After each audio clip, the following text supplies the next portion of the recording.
Hey guys, it's Anna Kate with Anna Kate Fitness. Today, we are gonna take a trip to the grocery store. I'm gonna show you how to read nutrition labels. I'm gonna give you a grocery list so that you can use it to go shopping, and then also how to utilize that grocery list so that you can meal prep, and how to plan out each meal based off of the grocery list broken down into each macronutrient section today. Okay, so here we're just going through a normal grocery trip for me. I always stock up on lots of fruit and vegetables. I do order from a meal prep company, so I use Lean Kitchen meals for most of my main meals. So I don't buy a lot of protein and vegetables because they're already in my meals, but I will also show you today some options that you can use for your own meal prep without having to buy meal prep if you would like to prep on your own. And then I like to find macro-friendly foods that replace other high-calorie foods, such as pasta. So I really like chicken Alfredo, pasta with Alfredo sauce or anything like that. So this veggie pasta has been a discovery of mine that I've really enjoyed. They're a lot lower carb and lower fat, but you still get the good taste, and they taste pretty similar to real noodles. So you won't really be able to actually taste the vegetable in the veggie noodles. Bread. Remember, carbs are not the enemy here, so I do like to enjoy some bread. I'm doing a little bit more gluten-free options at the moment for myself. If you know that you don't have a gluten intolerance, then normal bread is totally fine. So I'm doing some gluten-free bread and then also some bagel thins because I can tolerate a little bit of gluten, and I like the bagel thins because they're not too many carbs, and it's a good morning snack to have with eggs and cheese and avocado. I like that combination a lot. Pre-cooked rice is a staple for me. I don't like to cook as much as possible, so this is really fast. Just pop it in the microwave, and then you can throw it onto whatever meal you have. So I'll explain at the end of this video how I like to structure my meals with the protein, a fat, and a carb. So this is just to make sure that I get a solid carb source with each meal. So here are two protein options. Also some more good protein options are salmon, shrimp, steak, beef. These are just two really low-fat protein options that I picked.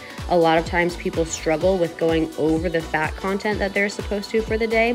So when you're picking your proteins, it's easiest if you can pick leaner proteins because you're gonna get fat sources from other foods. So here we just have chicken breast and a low-fat 97% turkey. And of course, always have to have snacks in the house. So here are some turkey sticks. They're high protein, a little bit lower fat on these. The almonds are higher fat, but they're the good fats that we want to have in our diet. And then also rice cakes. Rice cakes are heavy in carb, but per rice cake, they're only about 10 carbs, so they're really not bad, and the flavor is really good. It's kind of like having a little treat as your snack.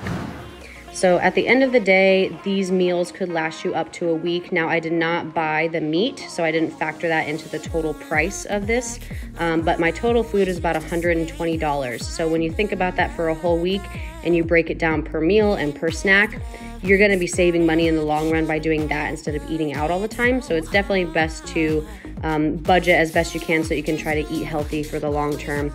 And eating out is way, way, way more expensive and way more high calorie than just buying your own food and cooking it. Or again, buying meals from a meal prep company is not gonna be that much more expensive than buying your own food. And it saves time, and time is money. Okay, so when looking at nutrition labels, first thing we want to look at is the portion size. You want to make sure that what you are eating matches up to the portion size if that is the amount that you want. If you would like half the portion size or double the portion size, you're obviously welcome to do that as well. But you always want to make sure that what you're eating matches up to the portion size. Otherwise, the nutrition label is not going to be correct to what you're eating. So here we're looking at the portion size, and then I like to look at the calories and the total macros. When picking foods, you want to try to aim for lower fat as much as possible because, like I said earlier, most people struggle on staying under their fat content, and we always like to try to find high protein options when possible, although you will have some snacks that are only carbs or only fats, but try to find some good snacks that are high protein because there will be a lot of times when you'll need extra protein, but you don't want to eat a full meal, so we need to have snacks on hand that are high protein, like these turkey sausage sticks.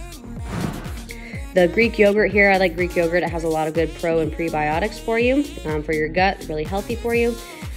This one is a little bit higher in sugar. I chose this one because I like the flavor of it, and I'm currently not trying to lose weight.